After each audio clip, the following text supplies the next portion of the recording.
Şəhərdə yaşayırsansa, xərçəng olacaqsan. Bu kimi fikirlər bir çox insanları narahat eləyir. Qeyd eləyim ki, aparılan tədqiqat işləri də onu göstərmişdir ki, şəhər əhalisi kənd əhalisinə nisbətən xərçəngə tutulma ehtimalı yüksək olan kateqoriyaya daxildirlər. Ümumiyyətlə, şəhər mühiti çirklənmiş hava deməkdir. Çünki həm maşın sayının çox olması, eləcə də zavod və fabriklərin şəhərdə çox olması, havaya yayılan zəhərli qazların çox olması onların xərçəng olma ehtimalını, xüsusilə də ağciyər xərçəngi olma ehtimalını kənd əhalisinə nisbətən daha yüksək olduğunu qeyd eləyə bilərik. Bundan əlavə olaraq stress faktorunu qeyd eləmək istəyirəm. Çünki gündəlik həyatında şəhərdə yaşayan insanlar stress törədən faktorlarla daha tez-tez məruz qalırlar. İşlənmiş ət olsun, paketlənmiş qidalar olsun, hazır qidalar, bunlar xərçəngin yaranma ehtimalını yüksəldən problemlərdir. Çünki qidalanma faktoru xərçəng xəstəliyinin yaranmasına ciddi təsir göstərən faktorlardan biridir. Daha çox çalışın,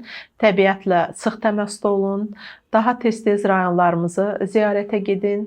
Əgər işiniz, həyatınız sizə imkan verirsə, rayonda yaşamağa üstünlük verin. Bu sizin həm sağlamlığınız üçün, həm psixi, həm də fiziki orqanizminizin sağlamlığı üçün çox mühüm bir haldır. Qısacası, kənd həyatı sağlamlıqdır.